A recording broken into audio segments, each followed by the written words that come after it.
Hello. Hello, everybody. Woo! Hi. Welcome to episode 37 of Lawfully Chaotic Live. Last week we replayed our interview with Marsman Crafts. I hope you caught it. If not, it is on our VOD channel.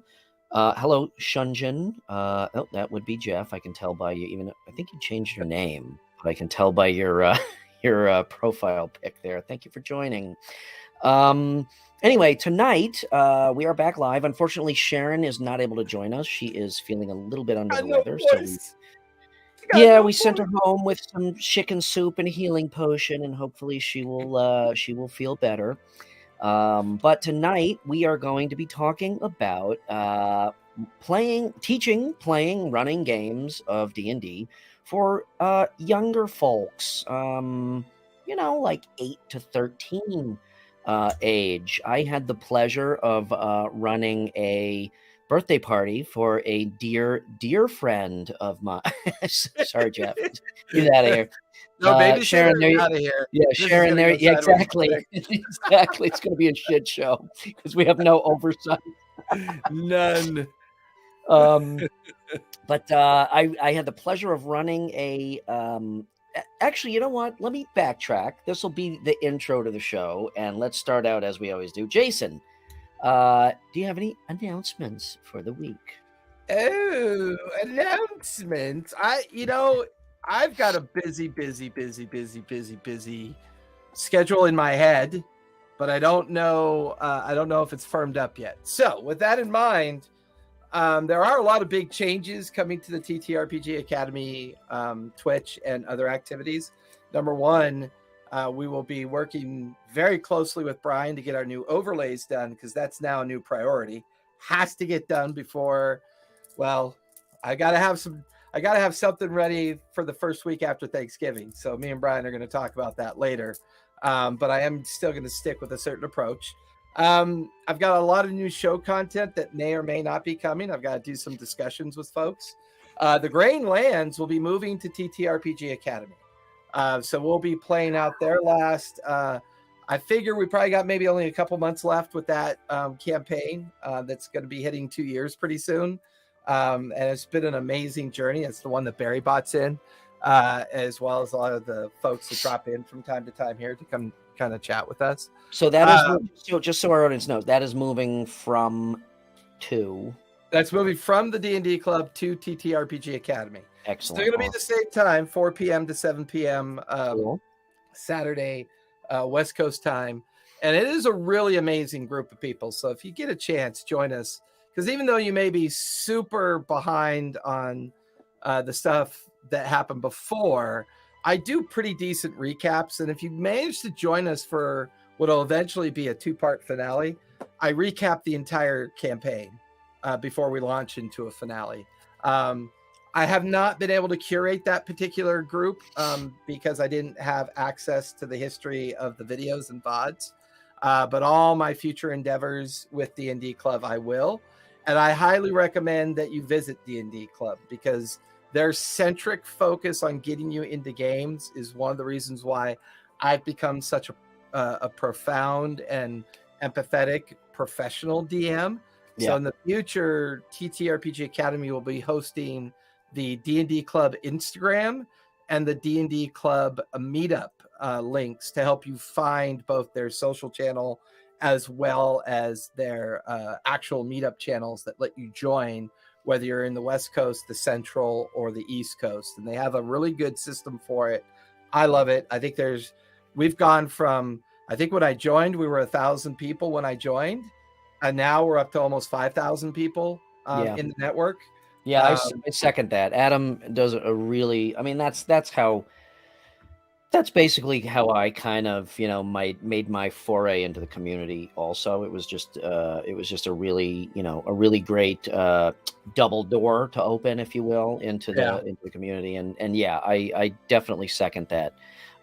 If you haven't checked out D&D Club, then do so. Adam's number one goal is just to get people into the game, and he's really, really great at it. So, and I think one of the things that one of the things that offers me an opportunity is I have been working on a homebrew for quite some time. I think all the adventures we're having in the world of Exandria and watching Critical Role play out in their world of the future, I have built a framework or a campaign homebrew framework called the Second Spark. So a lot of the new games that are going to be starting up after Thanksgiving are based on the time period called 5PD, 5 years after Divergence. And it's Cool. the time period that has very little exploration around it, lots of cool fantasy behind it. We're going to be including Spelljammer. We're going to be including some 1D&D rules in it as well. And we're also introducing heroic failure and heroic success that I use in my Monday night game.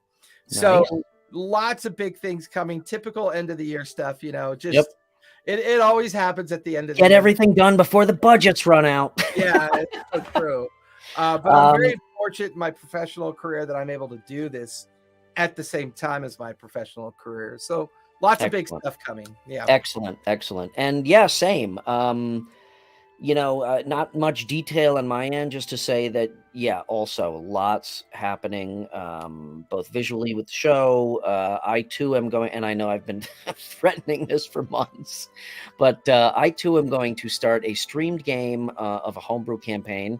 I am actually, I have the overarching plot of this campaign in my head, but I am one of those writers that actually kind of writes as the story is being told.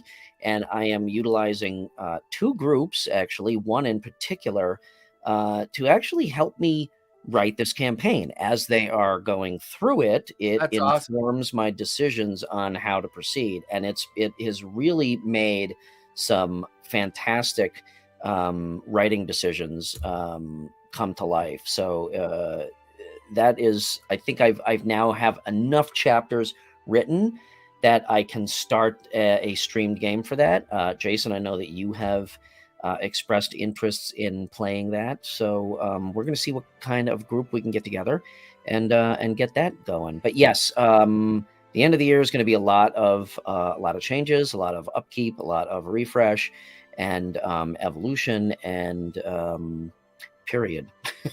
So with that.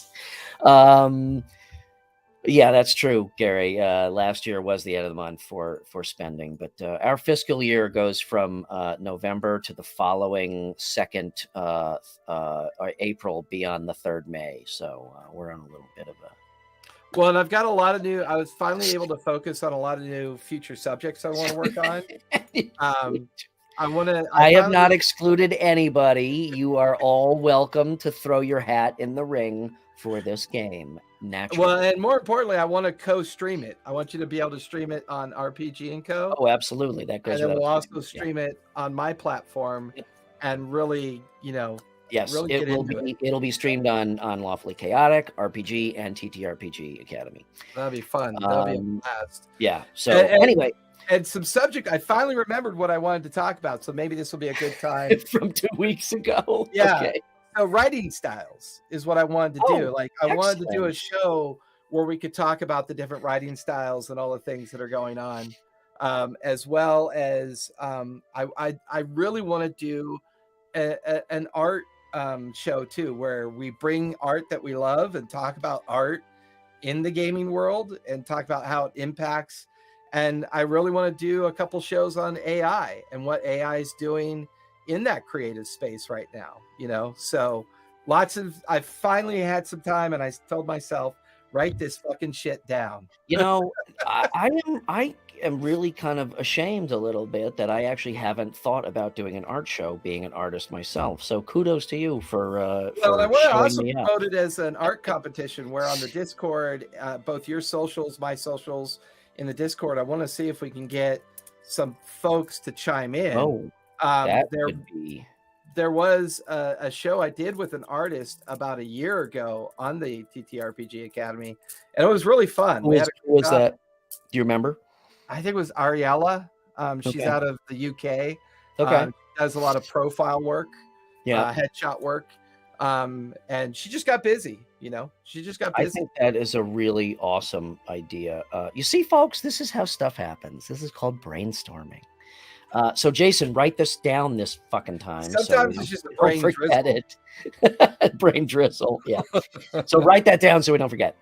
Okay, on to this week's topic. So, Yes. as I was saying, it's been a week. Let's just put it that way. I think for a lot of us, but for me, it's been a week. So if I'm a little snarky tonight, I apologize. However, it started great because last Saturday I had the pleasure of running a birthday party game for my best friend's Do you have daughter. those pictures handy for topical purposes? Fuck. I knew you were gonna put me on the spot. Well, I should be putting you on the spot, bro. Should have been a slam dunk for you. Yeah, I know. Hold You have on. invoked. I you have have invoked the the social will media of world. Tiamat. Hold on. You Hold on. Wait. have failed me yet again, you bastard. Here I go. All you had to do was have a few pictures ready. All and right. Now I Put your- must eat your soul. Put your dollies down. Hold on. Here we go. Okay. So yeah, so anyway, it was just really it was really a lot of fun. Yeah. I love the pictures. That's why I Like wanted you to share the cake? pictures. That was totally unbeknownst to me. My buddy Jason had that cake made. Isn't that crazy? Yeah, it's freaking awesome. So anyway, That would be the best D&D cake I've ever seen. totally. Well, I don't know. The stripper orc in Andrew's badge for Tasteful. Jason, just Tasteful. Jordan's badge. Yeah, tasteful D&D cake. Okay, but anyway, so the backstory is Mia was turning 13, and so it was her and 3 of her friends. None of them had ever played D&D before. Now, obviously, they knew what it is, like most people these days, surprisingly, or unsurprisingly, but none of them had ever played. So Jason and I decided I'll come over and I'll do like a 3-hour session, which still is my kryptonite as a DM, is short one-shots or short nights. Doesn't happen. So we started with, I started with very basic intro to character creation, because I always think that is the best place to start. Okay, start with race and class. Who do you want to be? What do you want to do? Think about what type of person you want to portray. And then I go into just the very basics of ability scores, how that breaks down into skills and whatnot. And then really, really basic rules in terms of mechanics, which is basically almost like making up your own kind of streamlined version of the core rules. Like, very streamlined. leave Yeah. a lot of that noise on the curb a little bit. Very, very, very much. Just enough to play. Because I always tell people the best way to learn this game is just to play. It's not a sit down and read the rule books type of game. But suffice it to say, once we jumped into it, and then we did this little tiny one shot. I actually schlepped some of my Dwarven Forge over there. Did this little tiny one shot, and the girls had an amazing time. It was so much fun to see them not only pick up the game itself, but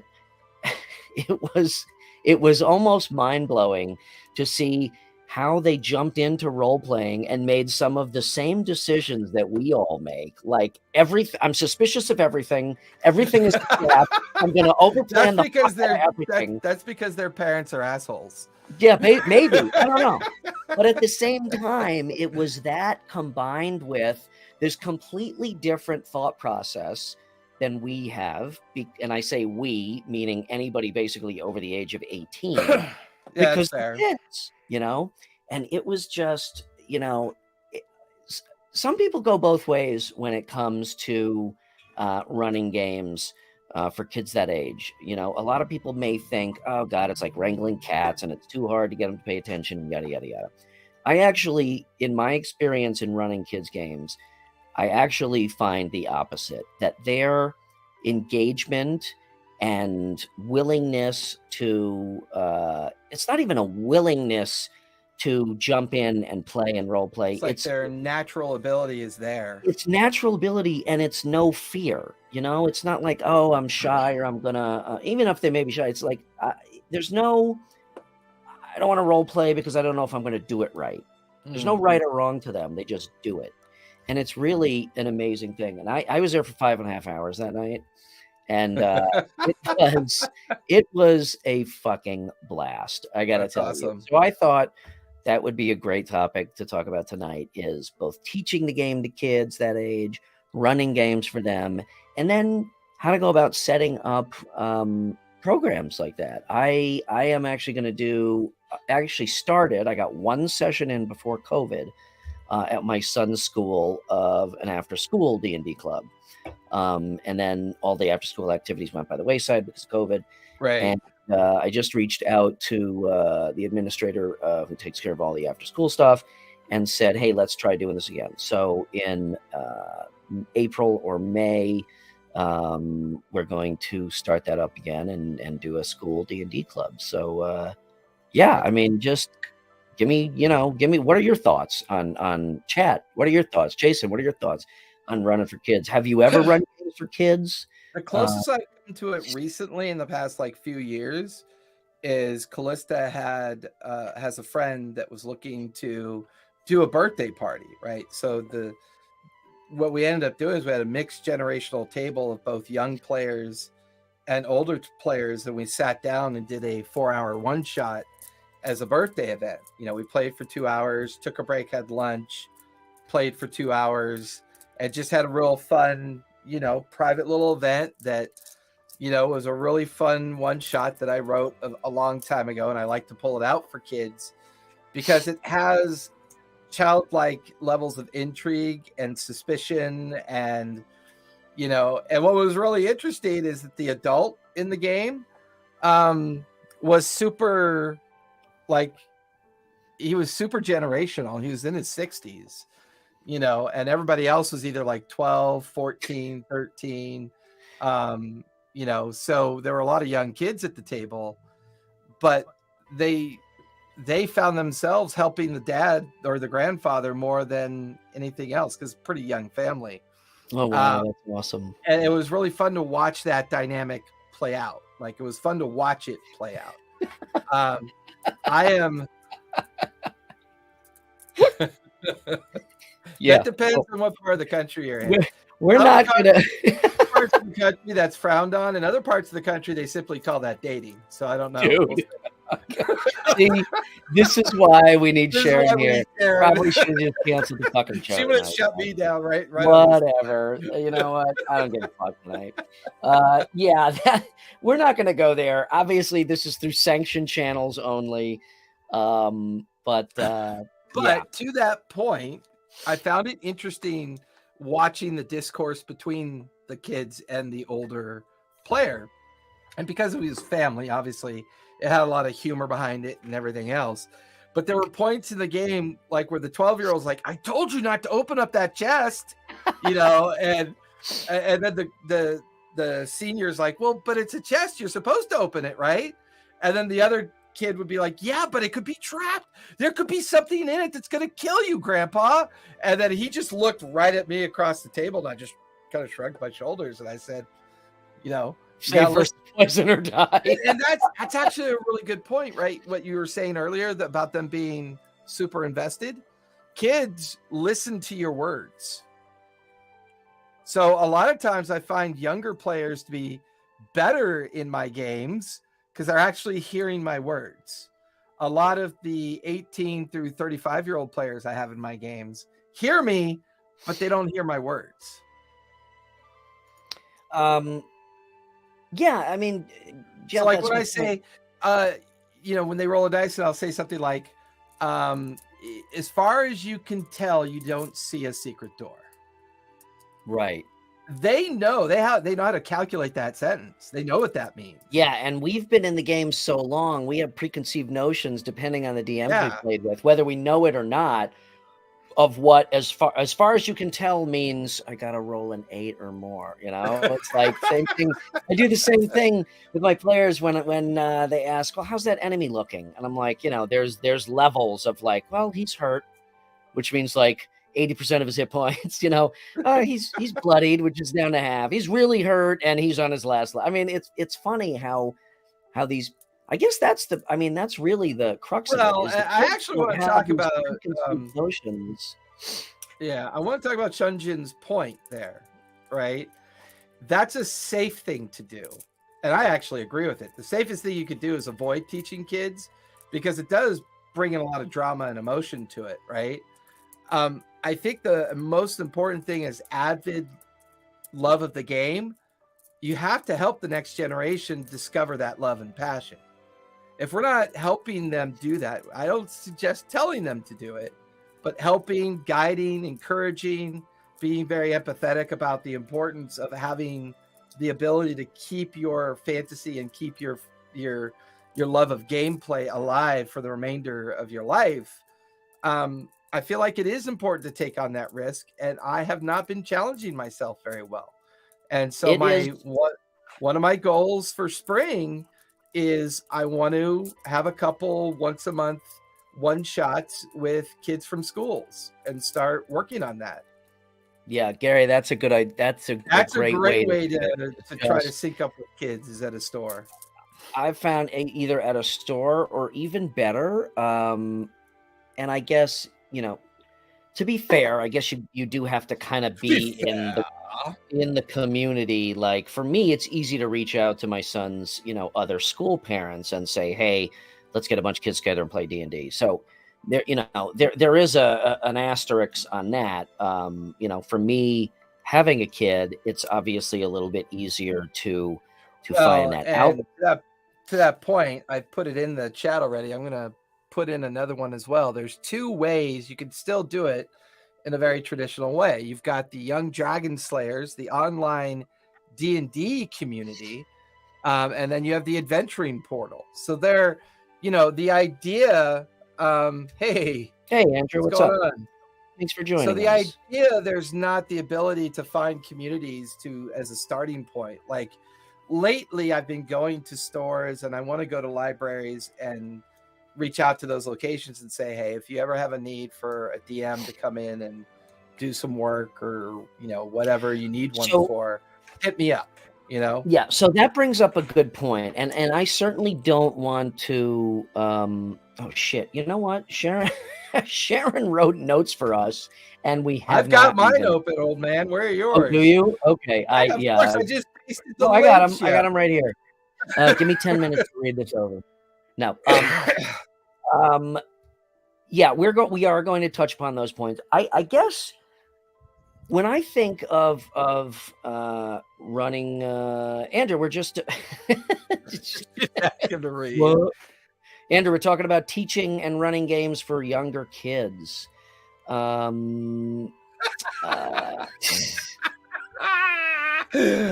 don't know who Bruce Lil Wayne is, but that's funny as shit. That's great. I don't have the polygamous side of it down, but I've got 5 kids. You'd think I'd have that's like, oh, I need a soccer team. I'll go, date 6 women and make my own team. We are discussing what it takes to support younger generations playing the game. So, and then we're also talking about where you could do it and where you can get into those safe areas with younger players and help foster positive attitude towards play. Yeah.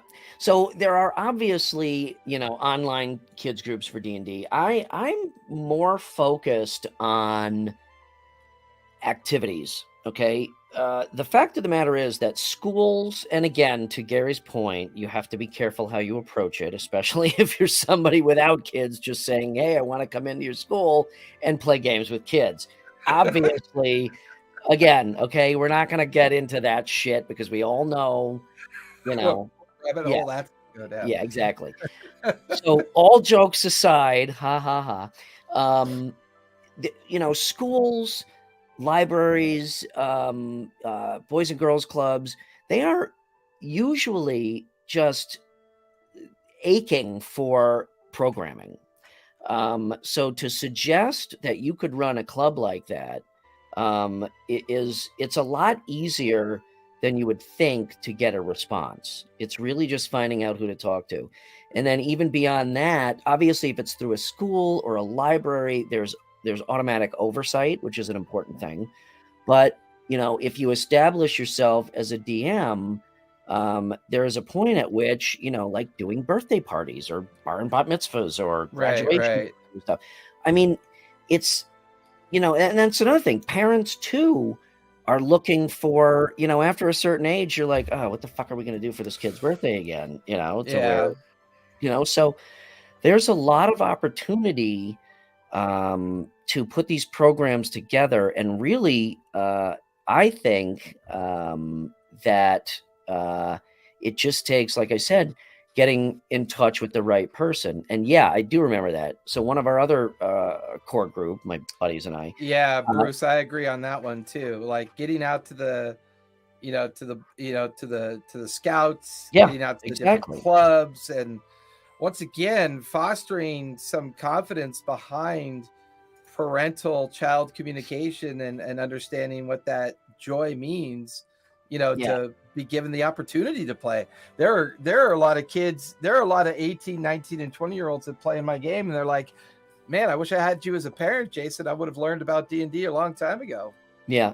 So this buddy of mine, he was a teacher, so it was obviously very easy for him, but he set up an after school. He taught at an all-girls school.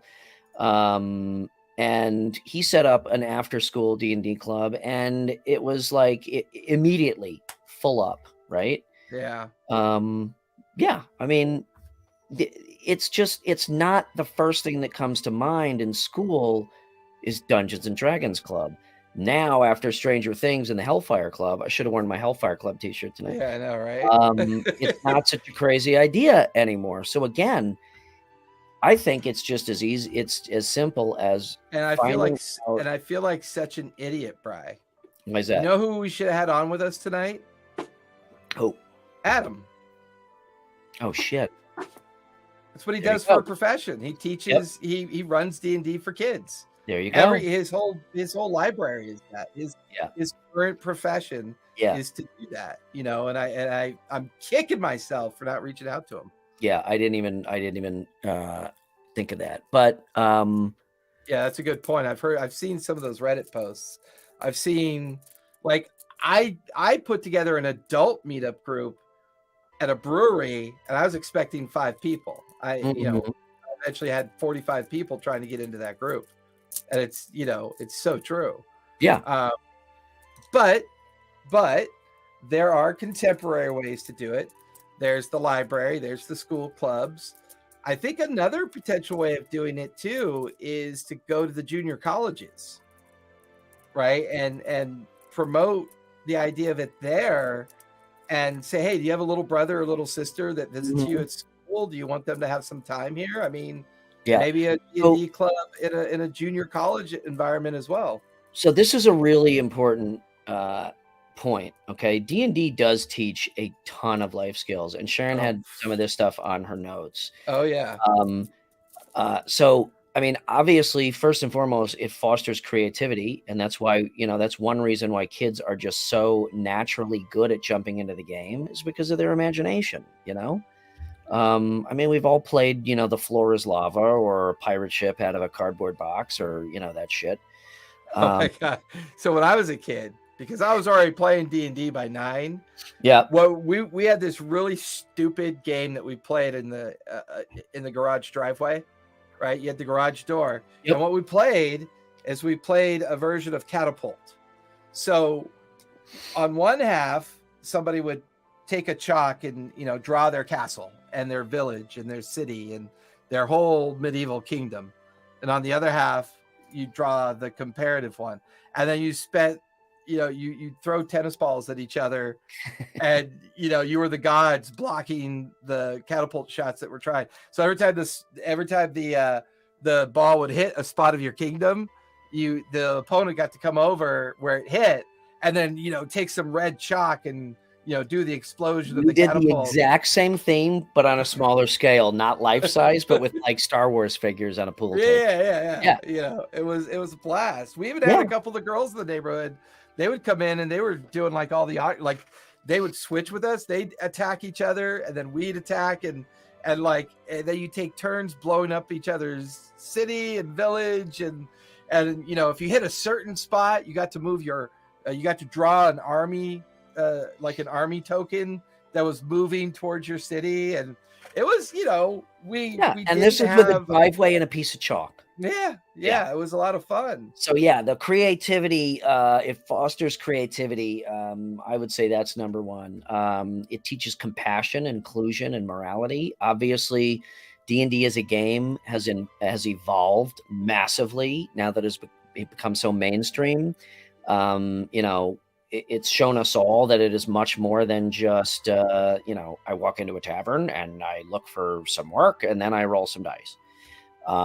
There's a lot, or if that's what you want to do, that's fine. That's fine. I'm not knocking that. I'm just saying when there's so much more. The game is so much deeper these days because of what people are putting into it, and it really is about fostering these ideas of compassion and empathy. And morality, making the right decisions, how your decisions affect other people, working together as a team. I mean, it's huge, huge skills. And that also goes into teamwork and sharing, which is another point that Sharon wrote down. Obviously, that's pretty self-explanatory. And then finally, it's educational. I mean, it fosters literacy, understanding rules, mechanics, having to read, keeping records, keeping notes, listening, observation. I mean, the list is just endless. And I think as a child player that I was, every single one of those afforded me a much more advantageous vocabulary. It afforded me my creative and organizational skills alone that came out of that were very intense. I would say the teamwork aspect of my professional career is obviously related to growing up and playing D&D, both in my the fact that I run 11 games per week, and then the fact that I also have an IT job that is solely based on the idea that you're teaching to the idea of teamwork, and it's like it has so much that it offers you through the process. Like, I can clearly tell you that right now, the thing that you get out of high school is almost the exact same skill set that you get out of playing D&D. Organization, teamwork, discussions, morality choices, sharing, empathy. Let's face it, high school is a social pariah of just this bubbling ooze of creating young adults. So is undergrad college. Yeah, I mean that's even more so, in my opinion. Yeah, and I think what college teaches us is that you formally know how to do things. Right. Exactly. Right? Exactly. You can write an actual syllabus, or learn it in high school, or and then you learn how to do it correctly in college. And then if you actually want to learn something, you get you get a master's degree. You get a master's degree or a doctorate, right? Exactly. It's really funny you mentioned that, because I really, when COVID first kicked off and I wasn't sure what I was going to do. Actually, before COVID kicked off, when I was in transition between jobs and I had a lot of time on my hands, paid time on my hands, I thought about going to the local junior college and teach a culture course on D&D. Like the teach an entire syllabus of a semester coursework on popular culture related exclusively to the evolution of D&D and how that's impacted multiple generations, which is incredibly rare in a lot of our cultural influences. Most cultures become a fad and die off, and they just become nostalgic. D&D, because of a lot of young club players over the course of the earlier years, it's become a generational game. And I don't want us to lose sight of that. I need to do a better job of getting kids involved. I really do. And that's why this topic was so important to me. Yeah. I mean, I would actually take it one step further. So true. Is this So room true. 301 cultural identity within D&D and bringing back? Yes, and now class is over. Fuck off. Yeah, and you have your cloak and your scry ball out, and Right? yes, I would welcome actually, to the class. were I a college professor or teacher, If I was a college I'd take it professor one who step didn't further. have a lisp, I would take it one step further, and yeah, I mean, I would literally teach a class that did nothing but play D&D for a semester, but really, really picked apart the game and use it to teach kids, college kids, obviously, use it to teach kids something under the guise of not even knowing that they're actually learning something. You know, it's like, oh, what the fuck? We're gonna play D&D for a semester? Okay, yeah, I'll do that. And guess what? By the end, you know how valuable that could be for all of these skills. I mean, I think that would just be phenomenal. yeah, it would be pretty crazy, wouldn't it be? It would be a really, if nothing else, it would be a really interesting experiment. Life is an. I mean, you could teach. Let's to your point. You could teach everything from all the things you mentioned to culture and religion and language, and I mean, good God, like it's endless. Well, and it affords children the opportunity to. Oh wait, you mean I can make up my own language? You know, oh, I can make up my own lineage. I can kind of identify in a fantasy world where I feel kind of introverted in identifying however the real world is treating me, you know. Gary, are you serious? I love that. I hope that's true because that's amazing. There you go. Yeah. And I mean, I know popular culture was taught around the 60s rock generation, you know, and I know there's been modern popular culture taught around the idea of Generation X music culture, because there's almost a consensus out there in the space that the 60s and the flannel 90s were some of the best rock music that the American culture has had to offer since the transition from Elvis out of the more contemporary rock. And wholeheartedly adamantly disagree with that, but that's an entirely different episode. But you're different show. You're old, so I get that. What do you mean? That was my college years, was that Generation X flannel grunge shit. I loved it. The 90s was the worst fucking decade for music to date. And I'm going all the way back. We're definitely going to have a show about that. I'm going all the way back to... You have never been so wrong. BC. But you don't really like music. What? Get the fuck out of here. You don't even know me. Actually, I will take that back. The zeros, the aughts, 2020 to 2010. Or maybe... You're thinking of the aughts. The aughts were not good. Okay, maybe that. That was bubble gum. 90s is a close second, in my opinion. It depends on what you compare it to, because the 80s was garbage. And I grew up in it. The 80s was total garbage. All right, folks. Duran. I apologize. This will be the last and final episode. Look at me. I can swing my arms, and I'm a professional dancer. No. We're done. We are done. You could have told me anything, but that, we're done. This relationship is over. No, there's a lot of 80s pop I like. I mean, obviously, like Pet Shop Jeff, Boys. What the fuck you... Oh, God. But anyways, to that point, I mean, actually, that's a really interesting point, because like a lot of either contemporary or post-contemporary musicians and famous musicians have come out and say, hey, as a kid, I used to play D&D and then I became a professional rock star. I mean, we know that has happened, Yeah. And I think that's another genre. Well, we'll probably end up doing a whole episode on music because of the fact we use music in our games. We use immersion music. I think that's a fantastic idea. So we'll talk about that one as well, because then I could empirically prove you wrong. But see, I'm also a metalhead, so I did enjoy the metal of the 80s. I just didn't enjoy the Aquanet 80s. I could have done without that. I think okay, we're so off. See, this is what happens when Barry's not here. I think overall, the 80s is the greatest decade of music ever. And period. Now, ever? Oh, come on, man. Ever. Wow. Well, okay, maybe. I mean, right? Exactly. I did not appreciate them when I was in that era, and now I appreciate them. I think right next to your Geritol tablets is your nostalgia tablets. Be careful. That's a slippery slope, my friend. Look who's talking. What are you, like 3 months younger than me? Fuck you, man.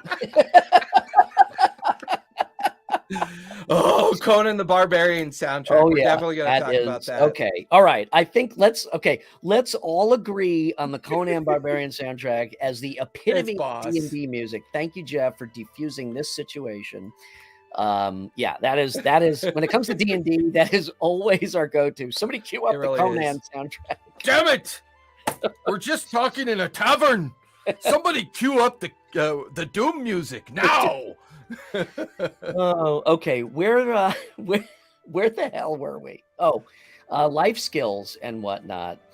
Well, I think we're doing the benefits of playing D&D, right? We were talking about as children that are being exposed to D&D.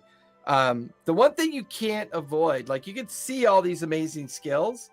I think the other thing that it prepares you as a young person is it prepares you for conflict with, absolutely. It prepares you for conflict as a young child, as a young person. Not only in conflict management within the idea of the real life group that you're playing with, but conflict management within the sense of the campaign and the activities that you're involved in. And as we learned with the Satanic Panic, it also introduced you to the idea of cultural conflict between your young adults or your young child self and the interpretation of your parental units. You know, there were a lot of things you could learn playing D&D as a child. Yeah. It's very true. And and the funny thing is up until now, I don't think there's ever been that correlation. It's existed, obviously, but the correlation was never overtly made. It wasn't like it's like, oh, you're playing a game, or it's a fucking make-believe game, or depending on where you were on the spectrum, it's either a satanic cult, or it's just a fantasy game, or it's a waste of time, or whatever, yada yada yada. But I think that's the difference now in our world is knowing and realizing that this game has a huge educational potential. And in such a way that kids don't know that they're being exposed to it, because it is still a game. And I think as young people, like historically, like if you historically look at the maturity rate of children, it was, over the historical timeline of humanity, you had to be a pretty creative 8-year-old if you wanted to live. Yeah, right. You know what I mean? Yeah. The average age of a very senior Roman officer was like 18. I was going to say 19. Like between 15 and 18. Yeah. Like a lot of them were indoctrinated when they were 7-8 years old, and they became mature soldiers by the time they were like 12 and 15. So we've always been, from a humanistic perspective, we've always known that in our young years is our most informative years, our most the years that we learn the most, and it's those skills that we really take with us into our futures. And I really feel like the D&D multi-generational approach to it has always led to its great success. I would say right now, with the marketization of D&D, I feel like that success is being left behind. The idea of getting children involved, the idea of fostering children to play it more often, giving more space to 9 through 12-year-old spaces for creativity and all the benefits that come from playing. And I think a lot of that has to do with some of the more, outside influence challenges that we have. See, he just did one of my big URLs. How come he didn't use a bit.ly? Nice job, Andrew. Look at that. You covered the whole fucking screen. Thanks. No, I'm kidding. Especially with 3 Cleveland. That's freaking awesome. I didn't know that. That's really cool. I'll have to look that up. He's like, hey, I apologize. You're forgiven. But I would say playing D&D really had a huge, as a kid, as a 9, 10, 11, 12, 13-year-old kid, I would say my biggest outcome, my biggest learning curve I got out of playing was conflict management. I'm really good at managing small groups of people. Yeah. And I get paid to do that. Yeah. Both in my professional D&D career and, kind of in my IT career as well, and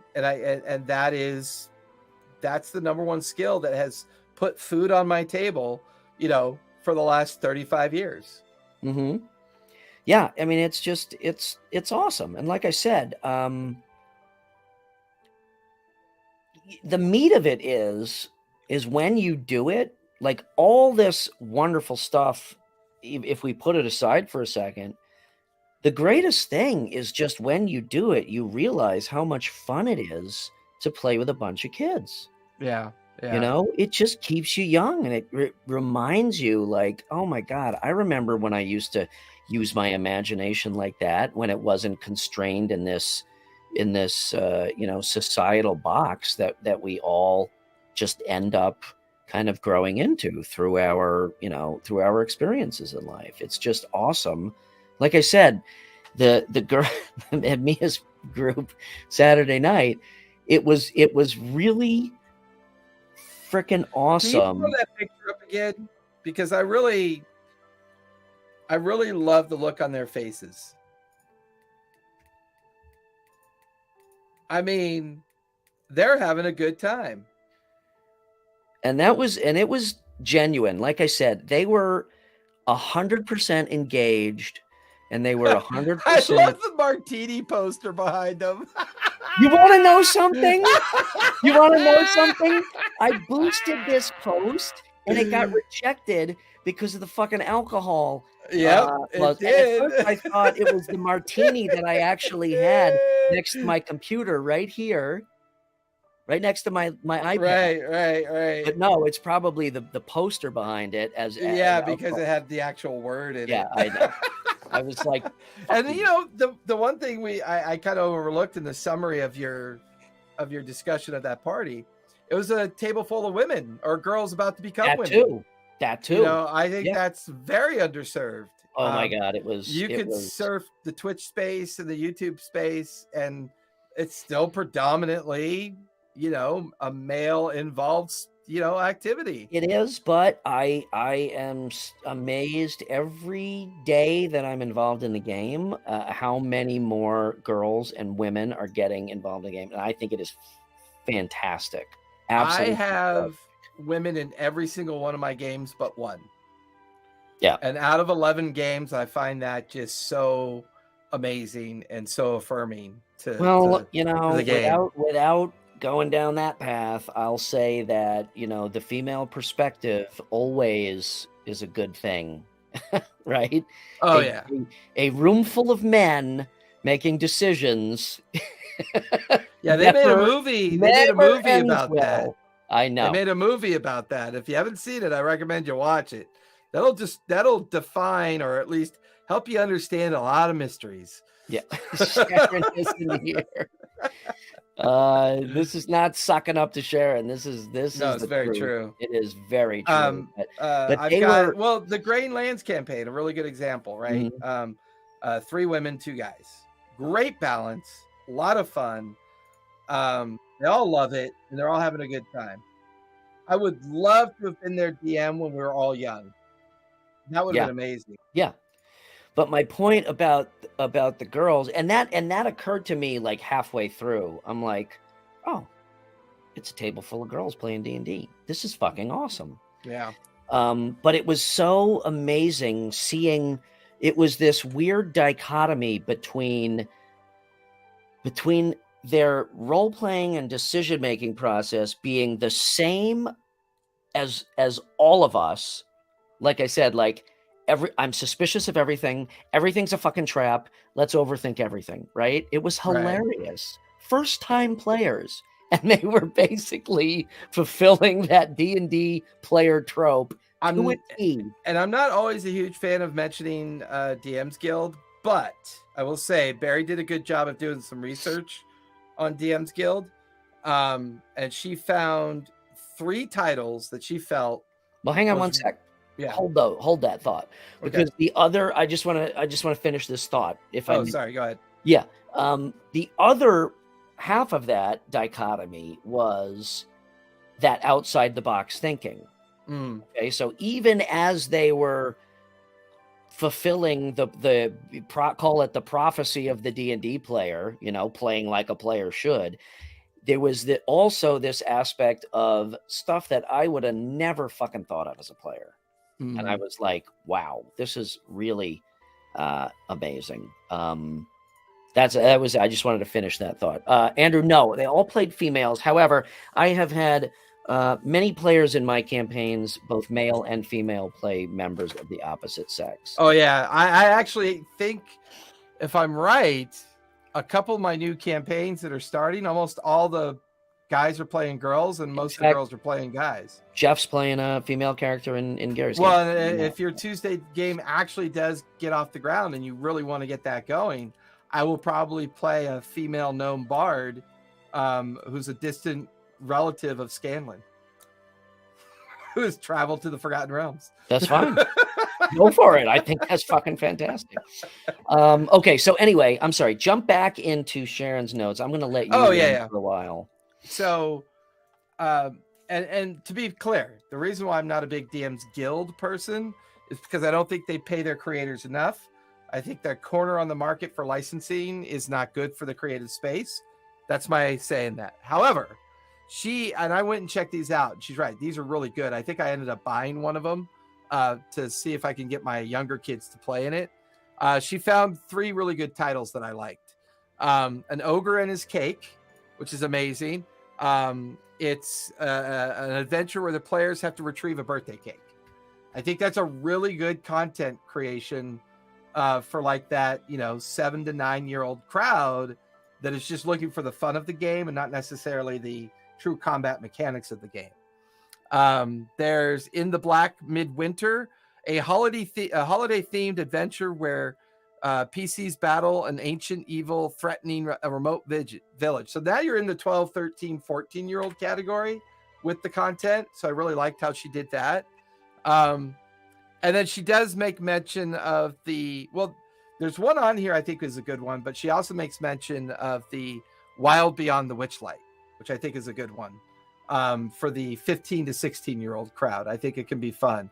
I think it could be made fun for the younger crowd. I'd say the one on here that should be on here as well, 4th one, is Strixhaven. And Strixhaven, I think, could be really fun because it has a academy and kind of Harry Potter-esque kind of vibe to it with everybody is, in school, they're learning, or they're in the library or the academies. And, I think, Granny's Apple Pie. That'd be a great one. Wild Sheep Chase. I think I've heard of that one. If you've got links, I'm just going to call him Dorito because that's what he deserves. If you got Andrew. those links, be sure to share them with us. Andrew was responsible for the orc stripper cake, which was... By the way, for those of you that are currently in chat right now, you should really jump into the TTRPG Academy Discord. We talk about this shit all the time. And me and Brian during our break, because December 8th through the following January, we're going to take a break and start working on our 2023 schedule. We're going to be building a Discord environment for Brian to invite people into. Right now, the TTRPG Academy is hovering around 480 people, or I'm sorry, 380 people. And the closer I get to 1,000, the more I can then sponsor the Discord server out there to get more and more players and more and more DMs together and get more and more games being played. That's my dream. My dream is to see everyone playing hundreds of games and just having fun.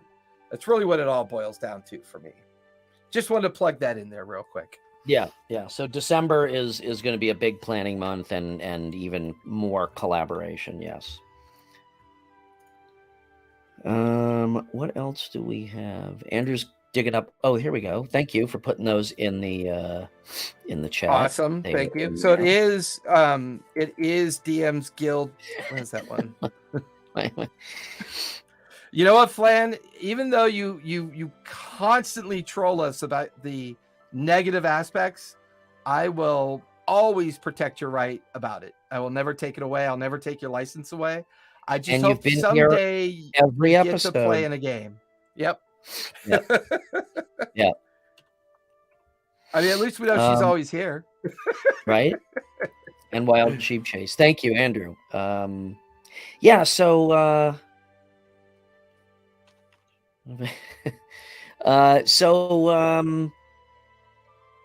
See, that's when you know your anime crowd shows up. Right? The anime, yeah. I'm trying to decipher that because I'm just barely on the fringe of anime. So I'm my knowledge is, I think that's anime. Actually, here I'll put it in the chat for you. I'm looking too much at chat. Okay. Anyway, back on track. Wow, it's been, that's because we're chatty Cathys. I know.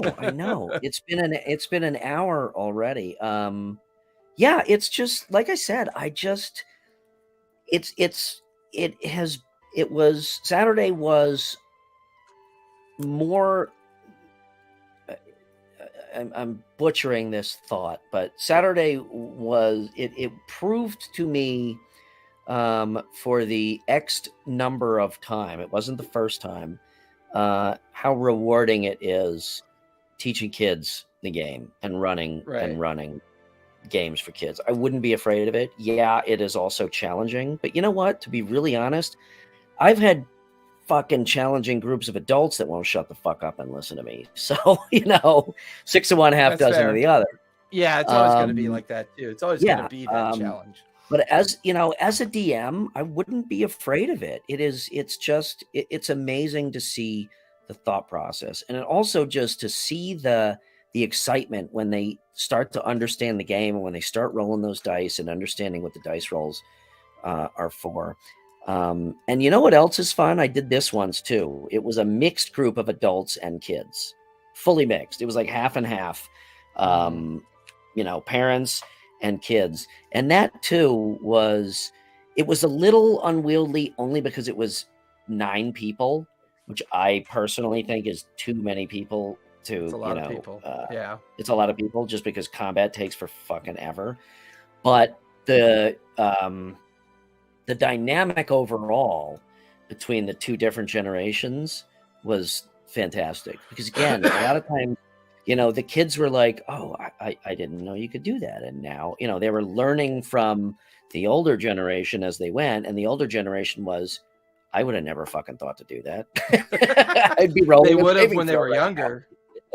Exactly. That's a great finish. So roll us out of here, Brian. It's been an hour. We're going to stick to our guns today. We're going to. All right. Well, wrap it thank up you at that guys. hour.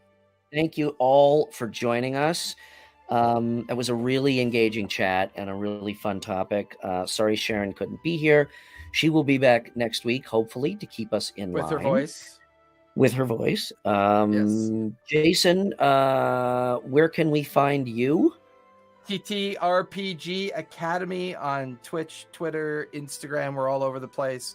TTRPG Academy is always the best place to go on Twitch.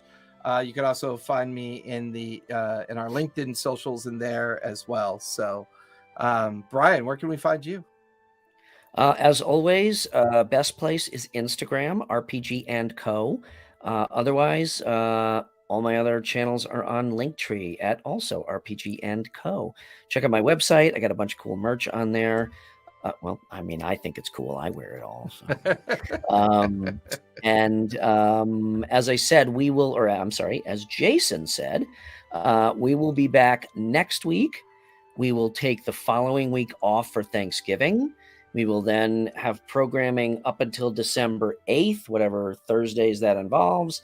And then the rest of December, we're going to take off for planning and Long creative, delayed work Yes. that we yes, need to get so ready that we can come in for strong next year.